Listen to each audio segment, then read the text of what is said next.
Hey guys, welcome to another episode of the Kashif Booth podcast. If you're new here, each week I sit down with a guest and we discuss their career so far, the highs, the lows, and what's next for them. Today's guest is Efosa Osaghae, and he is a producer from London. Welcome to the show. Thank you, man. Great to be here, and yeah, happy to Yes. chat. No, thank you for coming on the show. We've only known each other for what, 5 months, I guess. Yeah, Yeah, because yeah, about that. Yeah, yeah. I mean, because we connected just before I we went to Cannes because I was going to Cannes and I put out like a thing like if anyone's there, I want to connect. And Fosa saw my post, I guess, and then reached out to me and we was able to link up in hands and it was good. It was like as soon as I saw you, before we even linked up, we were trying to link up, but it was very busy. I was like, okay, yeah, let's try another day. And then I literally bumped into you. I'm like, oh, hey, are we supposed to talk? So it yeah, was like yeah. that.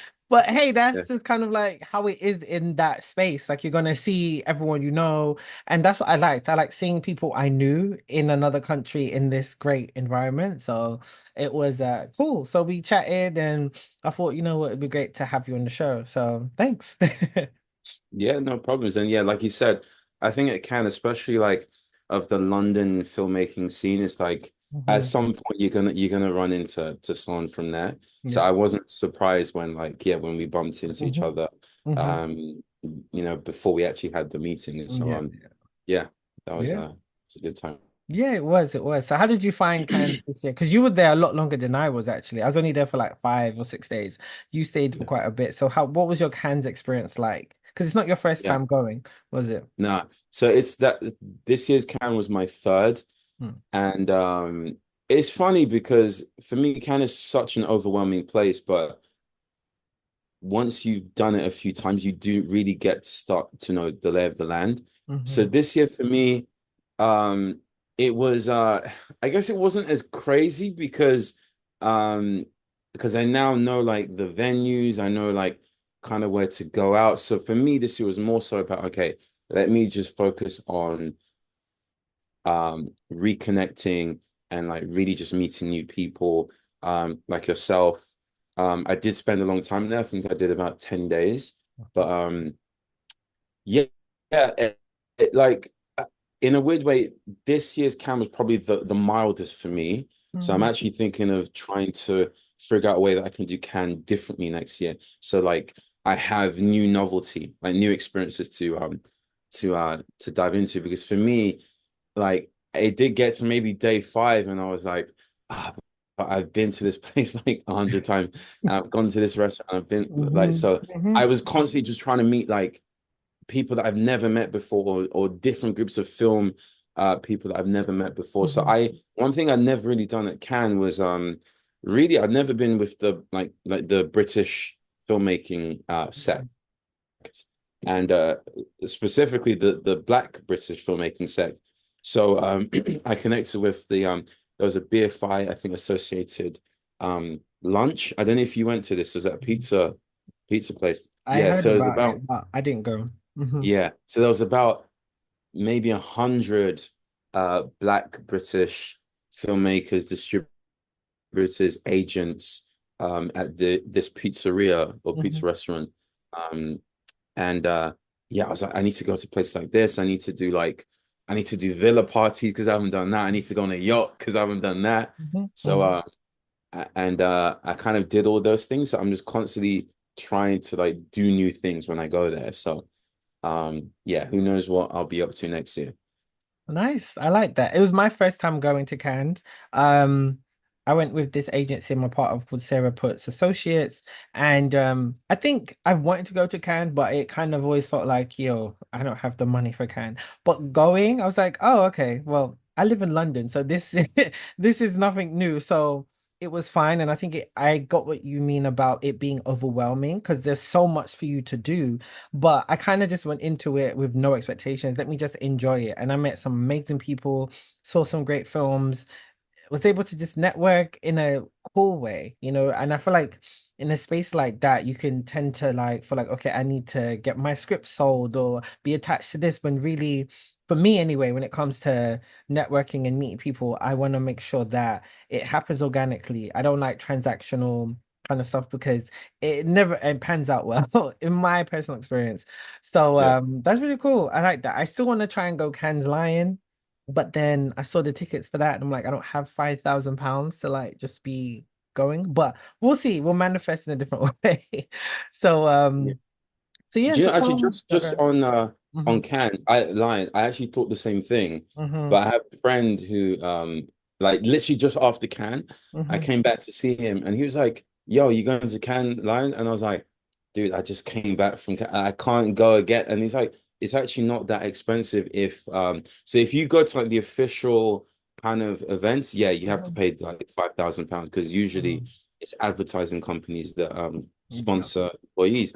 But he was telling me that there's a lot of sidebar events that are just free. It's just guest list. So like Hmm. Facebook will do it, Spotify, TikTok, all these big brands will do like um outside events that are completely free, just guest list. And there's also, I think I forget the name, but there's this organization that sponsors black creatives in the advertising space. Yes. And I think they bring like maybe up to 100. I can't remember the name. I should remember the Yes, name. I But do as well. It that's was one. by that Do you know of guy, them? Cephas Williams, like Yeah, he I think Blackout so. Network, yeah. Yeah, Yeah. A couple of my friends got chosen and they went this year as well. But yeah, so yeah, so what he does is I think really good to create that space for black people in advertising because like yourself, we've both done commercials, so we know how um the diversity in advertising is sparse. So it's worse in film and TV. That's what I say to people. So I think it's great what he's doing, and I think it's great that he's bridging that gap, to bring them over. Because Cannes Lion it's not like the film festival, but it's what you think of advertising, brands, celebrities in the space of like, performing and stuff. Well, Cannes is just very that high echelon, where you had the red carpet as well. So, but I still want to experience it because I still want to build more connections in advertising worlds so you can get, commercials to produce because sure.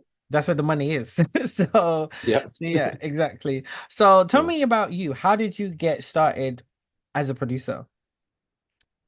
Wow. Okay. I'm gonna have to go back to Hmm. okay, let's take it way back to like when I was like 9, 10. So I never really knew what I wanted to be when I was like super young. I had so many different aspirations. I think the first one I remember was to be a train driver. I was just obsessed with trains. And then I got into like the creative mindset. So I had more like TV presenter, actor. And then I think I had just like movies. I didn't even have a role. I just said movies. I just want Hmm. to do it. And I think it was like when I started to go to the cinema, then I started falling in love with the idea of film. Hmm. So then I studied film studies at university. But my degree, so it was at King's College, was heavily theoretical and analytical. So it was a lot of reading, a lot of analysis. We didn't ever make any films on the course because it's not a practical course. So I had to then, if I wanted to make anything, I had to connect with people who had access to cameras and they had a bit more film experience. So I connected with a lot of guys at Ravensbourne, the digital media, I guess, production college. And that's when I really got started like shooting. So I was doing a lot of like low budget music videos. I did a fashion film. This is all while I was still at university. And that fashion film, it got selected for a fashion film festival in New York. So I flew out there in 2015. And that's when I really thought, okay, it was a very small festival. But I thought, okay, now, now that I've gotten in somewhere, I really want to like build on this momentum. So then came back to London and I like during the last year of university, I started working for this boutique company in Chelsea, shooting their content. It was like influencer style fashion content. But this was before influencers were really like a thing. Um, this was like I guess early 2016. And yes, I was doing that for like 6 months.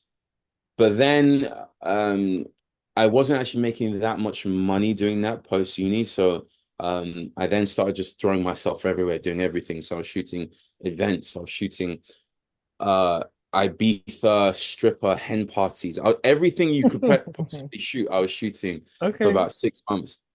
And then I thought, okay, I'm actually no longer doing anything to do with film. So I thought, okay, I need to get back to that. So then I connected with this studio owner um, called Massimo in King's Cross, and I said, like, Mass, I need to get back on set. I need to be on actual films. I'm done just filming like people getting drunk and whatever else. So then I was basically assisting him as a spark, his electrician, he was a gaffer for about 6 months, and we were doing like about 4 or 5 music videos every single week, sometimes two a day.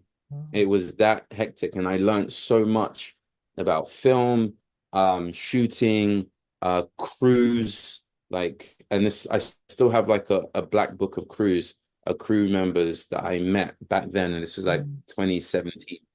Um, so that was that. And then I got an opportunity to start producing after a while. I was assisting him. Then I connected with the directors that he was a gaffer for. And then I started producing music videos, so grime music videos, very low budget stuff. Um, and I kind of wanted to get out of that like as soon as possible.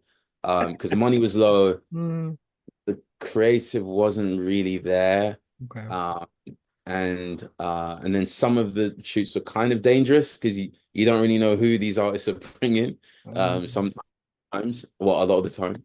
um yeah, and then 2018 is when my narrative journey really started. So feature films. I That was a Slovakian director slash producer who put a post out on Facebook saying he's looking for someone to production manage a feature film.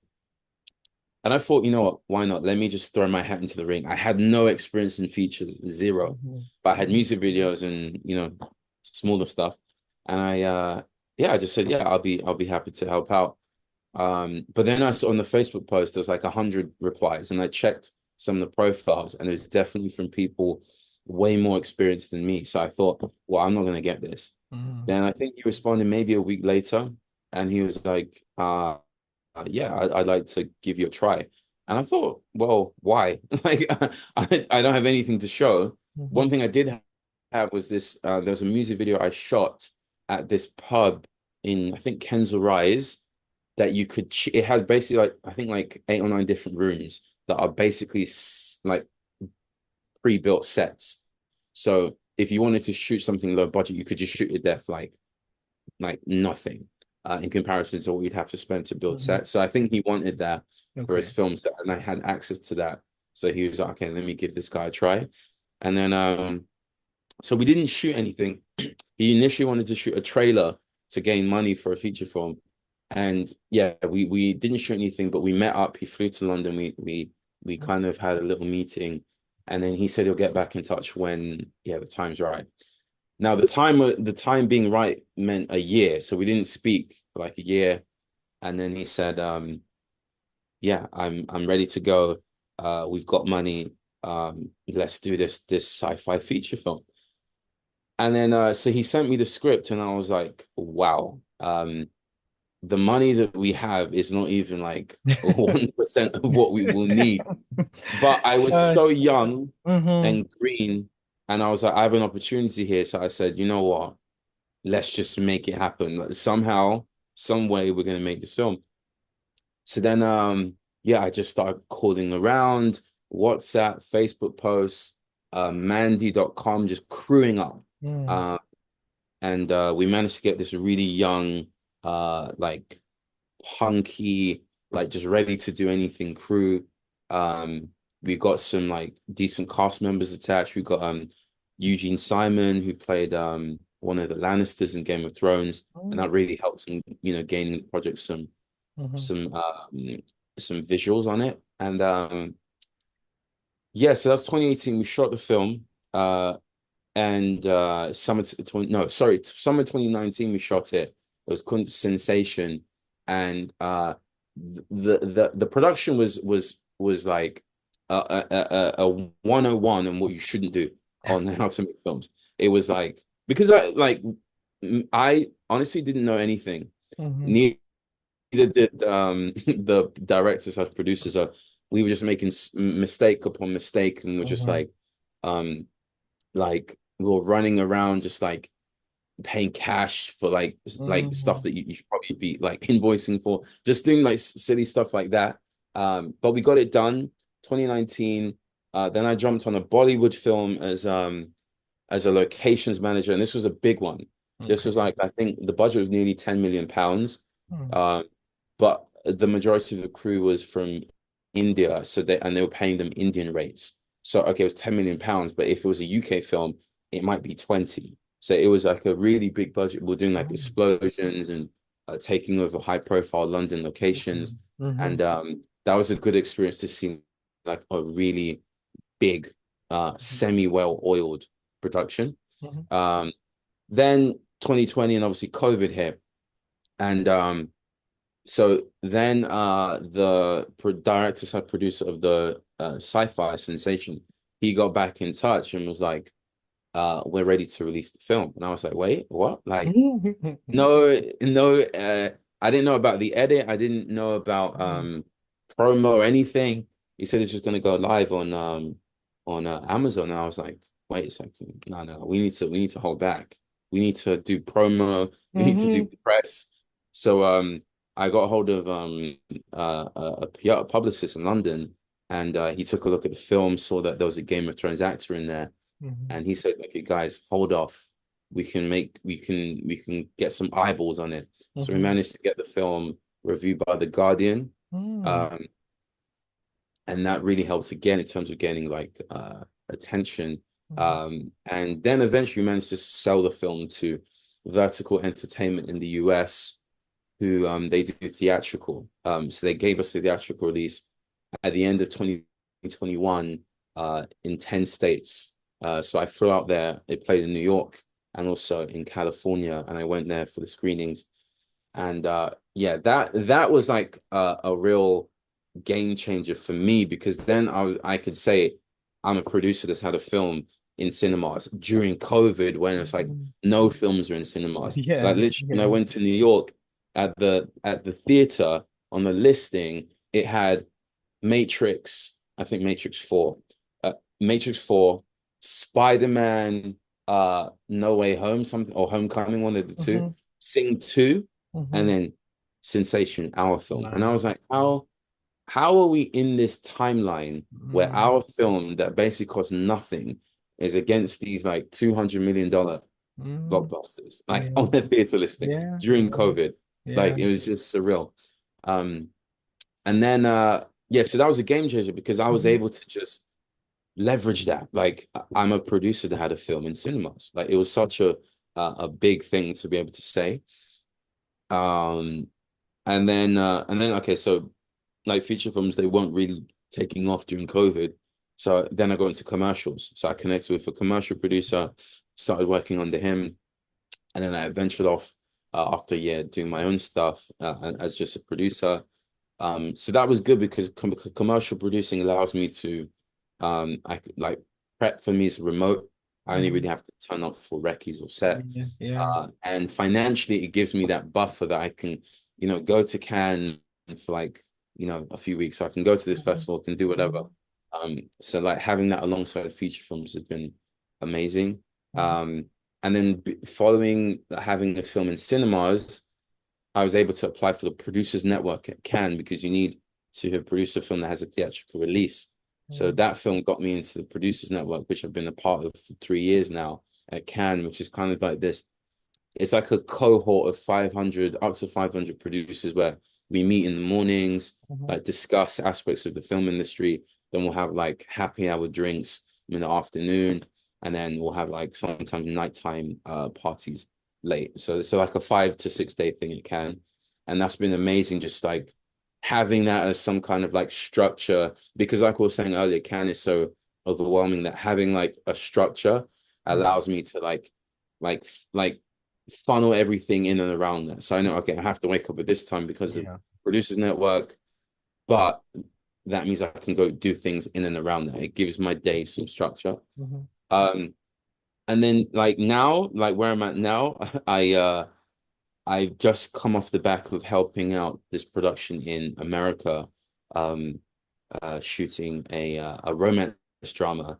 Okay. Also, it came like super last minute. I was flying to LA for vacation because I Hmm. have some family out there. I ended up getting connected with this producer. He said that the film needed help with financing. Hmm. So I said, well, I'm not really from like LA, so I don't know how much I can help you, but I'll try. So then yeah, I managed to like help them out a little bit, and I'm still helping them out now. So that's a film that hopefully come out Hmm. um next year. And yeah, I mean that brings us today, man. It's been uh I've had to like skip so many things out on that like Yeah, semi-condensed yeah. story, but that's Hmm. like the short version of from start to where Mm. I am. Thanks for sharing. Honestly, I love how detailed it is. I love when people go into detail about their career and where they've started and where they are presently. Because it shows your passion as well. And I think the biggest takeaway that I got from that was that you have to take a risk and take a bet on something. If you didn't take a bet on doing that feature film, you would not be where you are now. Like, do you get what I mean? Like, and some Yeah, people, I always say this in the episodes, like a lot of people aren't comfortable with like doing projects where they're not being paid what they're worth or they don't want to collab and stuff. And it's like you collaborating and you not making any money until later. Look where it's put you in. Like, you actually being able to produce, sorry, a feature film with that actor from Game of Thrones and then having a theatrical release. That is crazy. Like, and that's what it is. And that is the key of networking across. You want to network up, but you have to keep networking across because it gets you to the point where you want to be. And now look, yeah, and now it's just opening up more doors for you. And once you get that first feature under your belt, it so helps. And people don't understand that. Whether it's 10 million budget or 500,000, like as long as you yeah. have it, it opens that doors and people don't understand that until you've done it. Because I'm still developing my first feature right now. And we're trying to do co-productions with other European markets as well. And we're trying to figure it out. But it's like once we get that, it's like, okay, cool. And we're lucky our director has already done the feature. So it's just literally because the industry is in such a weird place, especially in the UK, we can get into that later.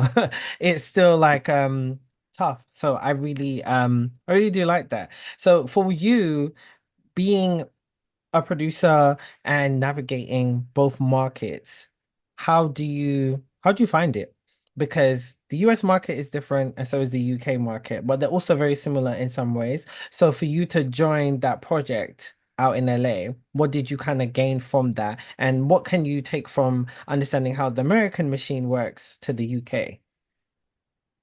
Yeah, I mean the production in America was such an Mhm. eye opener for me Okay. because um I've become accustomed to the UK/European model Hmm. where it's like any kind of finance plan will be comprised of grant Hmm. money, obviously the tax Yeah. incentives, maybe some other kind of incentives or loans elsewhere, and then like a very, very small private equity Hmm. component.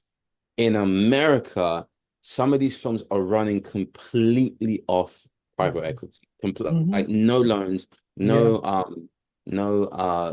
they don't have grants, and Hmm. like, a lot of the states don't really have like tax incentives. So um this production, it was like an eye opener in terms of like the possibilities of how you can get films made. Hmm. Because in the UK, what I've realized is this is not really just a film thing, this is I think a culture thing. Hmm. We're very conservative and reserved about money.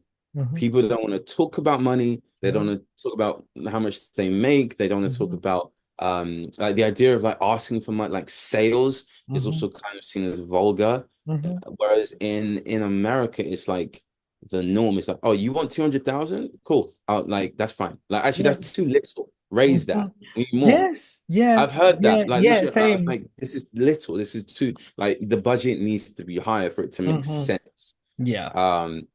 So it's but then also you have to remember America's a much, much bigger country than the UK. Hmm. We're a very Hmm. small island, and market-wise in film, it's a very small market compared to the I US market. agree. So Hmm.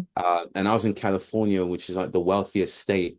in the US, and it's just littered with wealth, Hmm. littered. Like so many people that have got like tech businesses, or they're like wealthy lawyers, or they have some kind of business, Hmm. and they just like want to get into film. Yeah. So the idea of, okay, let's say they're making, you know, uh, I don't know, let's say 5, 10 million a year, which Hmm. is really not that uncommon in California. The idea of them like, putting a piece of their income into an indie film Hmm. is attractive for a lot of Hmm. investors out there, because it's not really about the ROI and on the investment itself. Is Hmm. I'm I've got money. Hmm. I like the idea of investing in film. I want to get into the film space. Hmm. I want to go to the premieres. I want to go to like this and that. I want to, hang with the actors.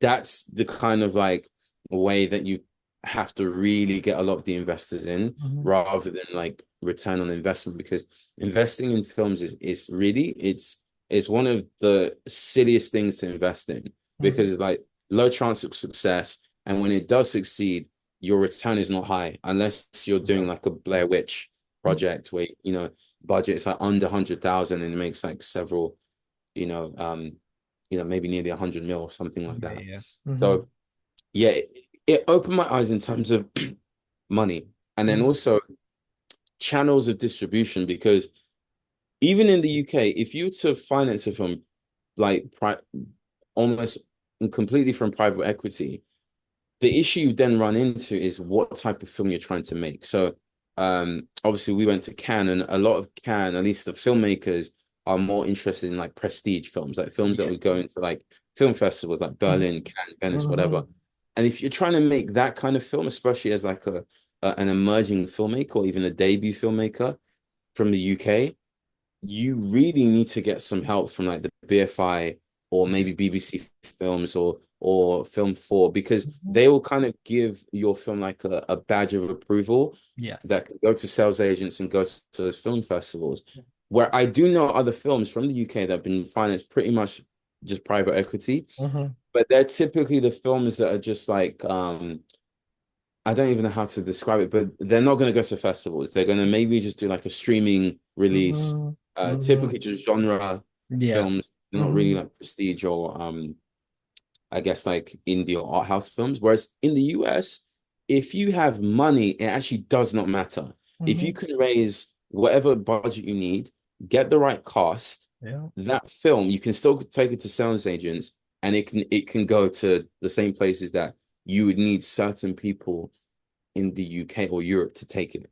Hmm. That was also the biggest eye, Hmm. because Hmm. the film that I was on, it had a known actress, and they had money. Hmm. It's a new production company, so that's all they had. They didn't Hmm. have any kind of um like seal of approval from like a funder or an organization above them. Zero. So you can really, it's more, I think, egalitarian in the aspect that I think America is a country where it's all about value. If you bring value, it doesn't matter who you are. Hmm. I feel like that's kind of the Hmm. um the so-called American dream, is like you can kind of just be anything and do anything if Yeah. you Yeah. if you bring value. Whereas I think Hmm. in the UK and Europe we have more of a class system where it's not just about value, it's about where is that value coming from. And I Yes. think that's been one of the Hmm. biggest eye openers. Hmm. You make such a good point. And I think mentioning about how if you are going to create a certain type of film, when you have to go to BFI, Film 4, BBC Films, and that's it. And if you Yeah, don't get that, then you're screwed. yeah, Then you're screwed. If you don't have that stamp of approval, then that's it. Like I'm working on a film right now, and that had interest on BBC Film, and then they were like, you know what, we want to pass on it. But it's like if we got that stamp of approval, we knew what doors that would open for us just having them attached. Even if you're not doing anything, them just saying it's good and slapping their logo on it, it would have done what we needed it to do. And so that's where I feel like the industry in the UK is failing. I feel like there's so many, those things need to be unlearned. And I don't think they're realizing that that's what's holding us back. yes, it's not as big as the market here is not as big as America, but there are certain things that can be unlearned for us to flip things around. The benefits of the tax relief that we have now with Keir Starmer coming up with that, like maybe la last 2 weeks. I'm really intrigued to see what actually happens, because the UK indie film sector is very stagnant. And the way, to me, the government is focusing so heavily on the US productions here, they're not realizing how that it's not going to be a domino effect. It's just going to like backpedal us, you know? So like you seeing where the state of the industry is, like what do you think can stop people like you and I from packing up and being like, okay, we're going to the States, and I still want to make like British film because I love British film. I want to create that. Yes, I want to do US as well, but I'm still Black British, so I want to do that. So like, what do you think is needed to kind of save the industry within the next 5 years? Or, a lot of people are saying during the whole survive to 2025 at the Yeah, moment. I've So seen like that. yeah, and that people like that's serious. Like, so like what do you think is like needed to kind of really save the indie sector right now? Yeah, it's a tough one because I've really been thinking about this Mhm, um the past year or so. And I'm mhm, like one thing that I was thinking off the top of my head was, and I don't know how you'd be able to do this from like a grassroots level, but if there was some successful film, like someone had managed to like finance a film outside of mhm. the known channels that we've mentioned, and have that film like pierce the film festival circuit and have a decent theatrical run, then I think that would open doors in the sense that people would say, okay, well, we don't have to go through these channels anymore. Yeah, And I yeah. think because a lot of filmmakers feel that these are the only routes if you want to do like a first feature or an Hmm, early hmm. feature, like film that's maybe not have that doesn't have like divine clear commercial appeal. You think, okay, well, I have to go to BFI because they're the type of body that will fund that type of film. Okay. If there was some kind of separate uh fund or like other like I don't know equity investors around willing to pull together and you know invest in films like aside of that, then I think that is a way. But then um it might need to be like a sales agent or even a UK distributor Hmm. that like pulls away from like I guess the status quo and Okay. says, okay, we're also going to start looking at films that are not coming from, Hmm. these companies. So it might have to be a top-down situation, or it might just have to be like someone just gets really lucky. Someone runs into like Hmm. a lot of money, Hmm. uh, has a really strong filmmaking team, and maybe convinces a known actor, and you have all these like separate entities together, and just takes the film and then Okay. blows out. Hmm. Then I think what needs to happen, no matter what, I think there needs to be a breakaway.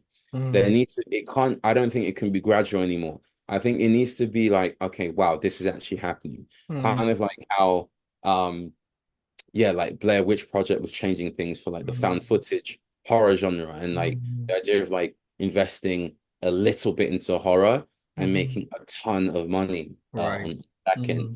or something like maybe even how A24 came about, and they're doing the kind of like indie Hollywood Yeah. uh kind of like hybrid. I think it needs to be a breakaway. I don't know who will do it. Hmm. Um, but I think it's possible because, there is money here. I think it Hmm. requires the fusion of a lot of money Yeah. and someone who has a lot of passion for, I think, going against the status quo and trying to do, something different. Maybe even more synergy Hmm. from the US. So like Hmm. somehow, because I know now there's a few like UK production companies joining forces with American Yeah. companies Hmm. because obviously with America they don't have like the tax relief that we do. So Hmm. like I've seen some fusions where you get US money, but it's still a UK film. So the US entity is kind of involved, but obviously we you have like the hefty tax relief that we have now. So Right. it's kind of just combining US like tons of private equity Mhm, and UK, tax relief. And then if the money's low, if the budget's low enough, mhm, that can probably get you your film pretty much made. Like for mhm, example, you're trying to do like a £2 million film, tax relief will probably get you like let's say 800,000. mhm, So like then it's just a case of finding the right people with a good enough story, good enough script, taking it to the US. mhm. I mean, call it $1 million. It's not that hard to find if you Mhm. have the right elements in place. Yeah. And then you Mhm. can still shoot in the UK, Yeah, because exactly. that's what the bigger productions do. Like for example, Saltburn, shot in the UK, UK director. Hmm. That film is a US UK co-production in terms of financing. So Hmm. I think if that can be emulated in the more lower budget space, Hmm. I think that is a way we can change things. I agree, especially because they've been doing that with TV shows now for the good past, what, 5 years. Like, I don't know if you saw the trailer for the new show Get Millie Black, which is a Channel 4 and No, HBO didn't see series. it. Yeah, that looks phenomenal. That is coming out in November. So they're doing a lot of co-pros like that. I May Destroy You was like that, BBC, HBO show. So they need to tap into more of that. And I think a lot of the time the UK the UK is very snobby, like you said, like Mhm. it's very bougie. They don't want to do certain things. We're like, we're the UK, we only make like this top tier kind of stuff, but I think the industry, I've been watching it very closely. Like the way Viacom buying Channel 5, in my opinion, was like probably the best thing to happen to that channel. And then also there's that cable network called UNW. It used to be Dave, then it went to Alibi, now it's a whole UNW thing. So and I've been seeing closely like where the money's been going because they've been creating the same type of TV shows, very much Murder She Wrote, Columbo kind of shows, like where it's like uh TV show crime dramas where it's like a woman or guy who lives in the countryside and they're investigating murders and they're not really detectives. And there's multiple shows like this, like, and it's the same format, heavily promoted as well. And I'm like, if you took that money that you're making into these shows that you're shooting outside of London, and it costs probably what, maybe 1 million per episode, maybe less. Um, if you made a bag of TV films, that's already a new film sector, like a TV Yeah. movie. America has all of these corny like movie channels. Do you know how much money that would be and how much that would invest into film and how it creates more? Because there can be that leads to good TV films, that creates a whole new sector in the TV BAFTA Awards, just like how Emmys and Golden Globe, like it already opens up more and then that brings more. And then that's where more co-productions can happen. If you're just spending money and recycling the same type of TV shows, it's kind of like, okay, what else are we doing? Those are the markets they're not looking at because the UK wants to be, okay, this is us and that's that. Like you said, it depends, it all depends on somebody making a massive, just a massive, massive like risk. And then that's what will flip the industry on its head. And it's happened before, just like what you said with the Blair Witch Project. It happened with Get Out. Get Out came out and blew everything out. And that was what? 2 million? So that was a very cheap film they made, but it made like over 100 million, right? And then all of a sudden, you're seeing everything is a Get Out copycat and they're all bad. So it's like that. So I'm really intrigued. I think we will survive 2025, but I think the industry is changing more. You mentioning about just that the way you can get different levels of distribution. Streaming has helped, even though I feel like streaming is dying. And personally, I'm not saying I'm happy streaming is dying, but I'm happy that films that would go to Netflix are now going back into theatrical releases and doing well in the box office. Like films like Challengers and stuff. It's great seeing that do well because people will go to watch that in the cinema, not just putting it on Netflix. It gets a whole buzz for a weekend and then it's old news, you Yeah. know? And that's what I like, that kind of like popcorn, microwave popcorn kind of film. make consumption, I it needs to go because it's not doing the industry any service. So yeah, so I love the points that you made. So on a lighter note, what kind of films have you no, what kind of films do you want to produce so that you haven't done? that I haven't done. Yes, that you haven't done.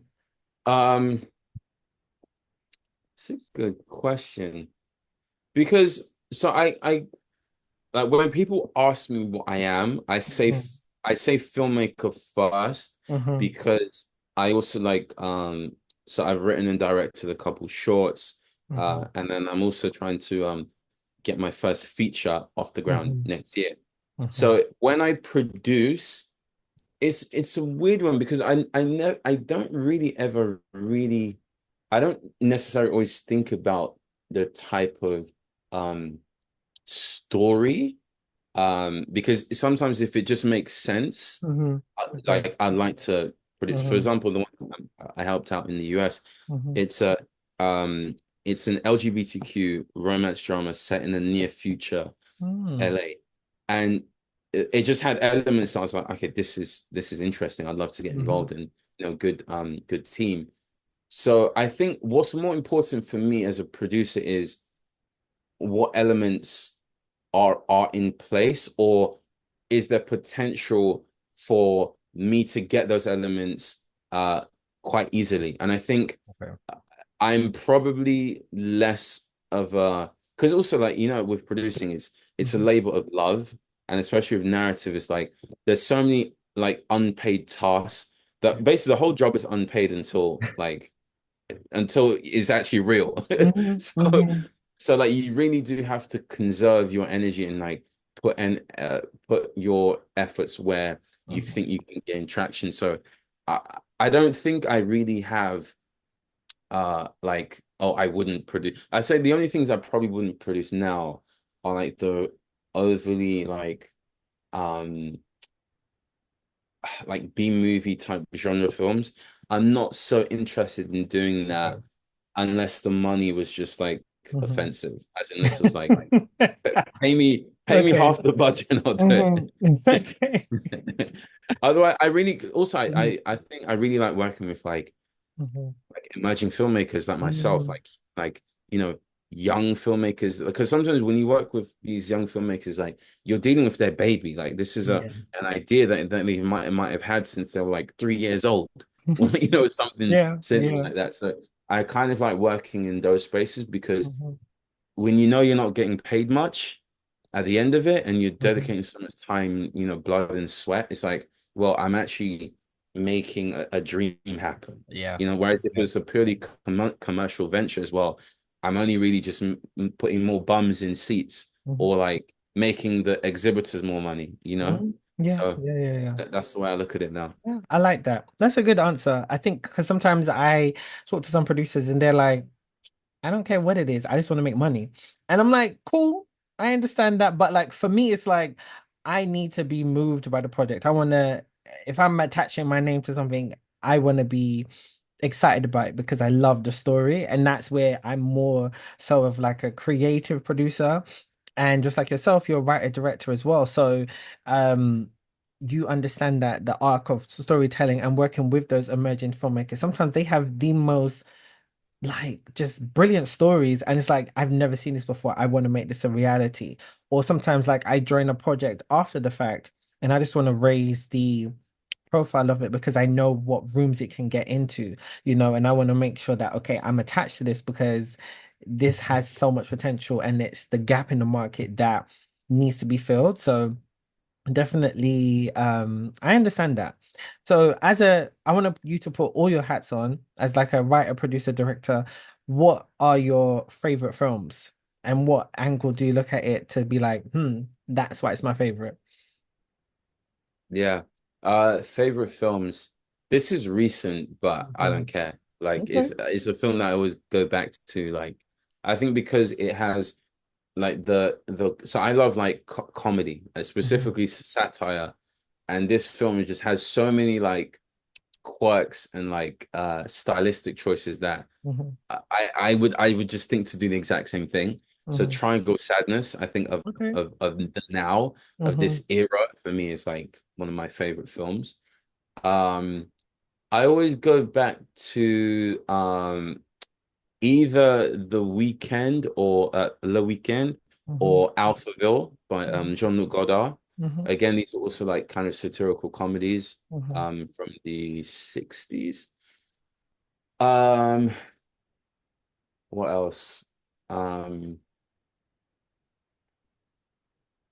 Tita. Have you seen that one? The horror No, no, film? no, no. It's it's um it's a body horror film. This one at Cannes like 3 years ago, during the COVID year. hmm Uh, that film is just crazy. It's a genre film. It's body horror, but it's one of the most like electrifying, like visceral experiences I've ever had watching a film because hmm it just starts. Like I love films that just start. Like Yeah. no backstory. Okay, limited backstory. No Mm-hmm. preamble. We're not giving you half an hour to get to know the characters. Okay. Yeah, We're yeah, gonna yeah. give you their action, so they're gonna do something, and then you learn about them as they're doing it. So there's no, oh, she came from like he no. Mm. It's like The this. typical She's cliche killing someone beat. right now. Yeah, yeah, Yeah, yeah. I get you. I get yeah, you. Yeah, like yeah. yeah, like she's gonna kill someone right now, hmm and now you're gonna get to know her from that. Okay. Like, I love that. I yeah, love that. Yeah. yeah, Yeah. yeah. Yeah. So I like films that Mm. just start. Mm. Um, so yeah, off the top of my head, there's definitely more, but I would say Okay. those four are good like indications of hmm like what I'm into. So kind of like on the darker side, like hmm darker comedy and hmm like films that just have that energy where there's no slow start. It's like we're going like hmm immediately. Okay. So are those the type of films you're writing at the moment as well? So the film that I've written is very it's is similar to Triangle Sadness in its Okay. style, like Okay. the satirical style. Yeah. hmm hmm So yeah, Ruben Austin is a great hmm hmm reference for me hmm as a filmmaker for sure. Okay. Because you've built yourself up as a producer, are you hoping to transition to just being known as a writer director now, or do you still want to like produce on the side? If you'd asked me that question 5 years ago, I would hmm have said definitely transition, like hmm forget producing. hmm But just, after having the film that I did a few years ago have a hmm theatrical release and then hmm working on this US production, I am starting to really gain traction on that hmm side of things. Good. And I think it can work in tandem because there's a lot hmm of filmmakers that produce and hmm write and direct as hmm well. hmm Jordan Peele does it. hmm Um, like pretty much nearly all of the big filmmakers do it. hmm Scorsese, um, I think maybe not Nolan, Spielberg, that like loads Yeah, of yeah, filmmakers yeah. do it, and you Yeah, can yeah. do it. hmm I think the more the more traction I gain as a producer, the less I want to do with like the physical, logistical aspects. I hmm think I want to just get to a point where I'm purely just doing creative, Yeah. or I'm just like, okay, you want this cost, let me call them. Or Mm. you need this finance gap being filled, let me call them. So very much like high level, hmm not dealing with the minutia or the day to day, Yeah, just like, yeah. okay, what do you need at the hmm high level, and I'll Yeah, handle that. yeah, But yeah. writing directing has always been like the biggest passion of mine because I've hmm always loved like creating worlds. hmm So the idea of doing that through writing a story and then directing that, I think that will always remain. So hmm I kind of see like I really like what Jordan Peele's doing in the sense that he's produced. I feel like he's producing films that are kind of similar to what he might direct. hmm So kind of like horror slash comedy style. So I think I would see myself in that kind of vein. Mm. Okay, nice. So when you think about producers, the age-old saying is that they're underappreciated. Do you think that's true? Like, because you see Oscars and you see all these massive award shows and they have like sole, awards for directors and cinematographers and art design, etc. But the producer tends to be overshadowed. They're not winning the Oscar unless they win the Best Picture. So do you think producers deserve more of some notoriety in those fields? that is a really, really good question, and it's difficult to answer because, in a way, I do feel like producers, we, I don't want to say we because I'm not at that level yet, but I Hmm. think as a producer, let's say you're a Hollywood producer and yeah, you produce Best Picture, or forget Best Picture, you produce Hmm. like something notable, Hmm. you do get your flowers in the sense if you are the lead of that production company Yeah. because Hmm. production companies are known. So Hmm. it's almost like you're building something that's bigger than yourself. Like Yeah. people will know of um well let's say A24, that's a production Mm. company now. Yeah. But how Yeah. many people know who founded that? Mm. So Exactly. I feel like Exactly. if you're okay with your company becoming more known than you, Hmm. then then sure. And the same thing with like winning the best pictures, like the people don't really know who goes on stage to get the Oscar for that, but they know what film it was. It's almost Yeah. like if you're Yeah. okay with what you've created Hmm. being bigger than you, Yeah. Yeah. sure. In terms of like individual acclaim, Hmm. um I think we are underappreciated, but then I feel like producing is such a malleable role that it's kind of unclear at times where to attribute Hmm. um like okay, this is your doing. Whereas Yeah. okay, if you're a writer, the script is you.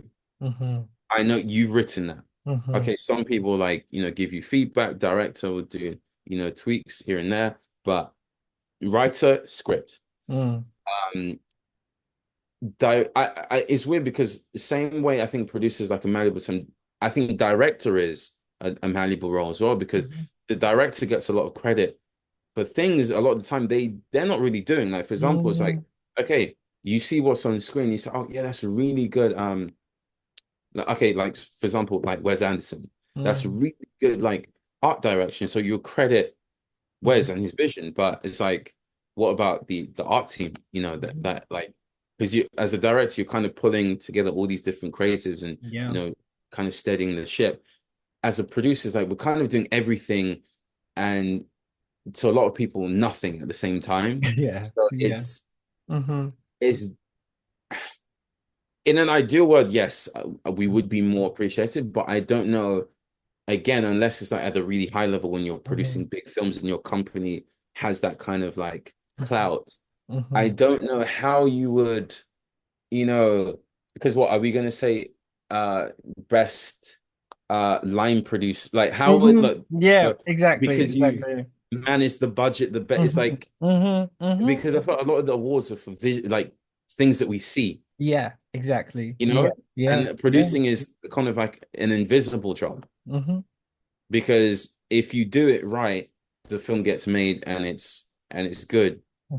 But it's not something that you're really like seeing on screen because Hmm. everything is just working like behind the scenes. Like that's Yeah, how it should work. yeah, exactly. So Because it's very it's hard to do that. yeah It's hard to kind of think, how can you nominate somebody for being the best producer? Like, it's yeah weird because it's not the same. We're the glue, we're the yeah glue, but the end result is how the audience is moved by it, good or yeah bad. You know what I mean? yeah Good or bad, because everything is subjective, everything yeah is so subjective. And I think being a producer means you have a certain personality type. I think if you are a producer, you don't want to be in the limelight. You enjoy doing what you want to do, and your work speaks for itself. So we don't want to be famous. We're happy to still be able to walk down the road and we can casually say, "Oh yeah, I produced that film," and then that's where the notoriety comes. Like, "Oh wow, I love that film. Oh my gosh!" Like. But then your name matters in the spaces that matter. So that's where it kind of pays off. So that's where it's fine being a producer because certain people do certain roles which fit their personality, and that's why it is. So, but I wanted to ask you that because a lot of people will say producers are underrated, but I wouldn't say we're underrated. We're rated in the spaces that matter. yeah So yeah I yeah, agree. yeah, yeah. So I love that. So what is next? Like, what are you working on now that you can share? Um, I've actually already shared the two Okay, to fine, fine. uh, Okay. but I mean I can Hmm. provide more context. So the Hmm. the film that's in the US, it's in post right now. So Okay. still helping out on that. And again, yeah, Hmm. hopefully. that gets into a major film festival and yeah, releases next year. And then hopefully off the back of that film, I can start working on a lot more US films. Amazing.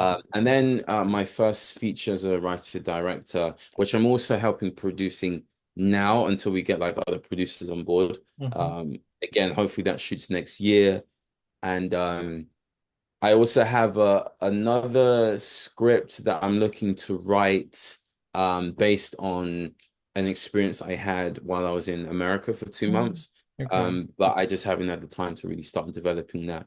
So Okay. yeah, those are the three things Nice. are in the works. Okay, cool. So where can people find you and your previous work and stuff like that?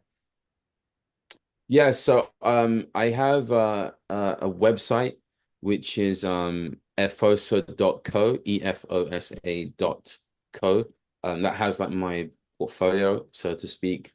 But I would say I think in this modern day and age, probably a lot Mhm. of people saying the same thing. Just follow me on Instagram because like you will get snippets of like my life, what I'm Mhm. doing, work, and all of it is one now. Like Yeah. I don't really have a separate. This might sound like toxic, but Mm. I love film, so it's not toxic for me. Like I don't really have that much of a separation between like Okay. life and like what I'm like passionate about and working on like Okay. projects because I it's all become one now. So like Okay. if you follow my Instagram, you will get all of that. And you might even see some of like you might see my Instagram maybe stories I post and be like, oh, I can understand why you made that film. Like, it might Okay. like, you Yeah, might yeah, see yeah. like pockets of personality Okay. that Yeah, yeah, yeah. inform stories. So Okay. yeah, my Instagram is at ef.osa. So yeah, you can follow me there as well. Nice. Well, Efosa, thanks for coming on the show. I thought this was a great conversation from producer to producer. You just get it. Yeah, and most, producers just Yeah. get it, So it's been good chatting to you and catching up as well. And so yeah, so guys, thanks for listening to this week's episode. You can follow me all on my user socials. You know them. There's a bunch of them. Stay tuned for new episodes coming soon.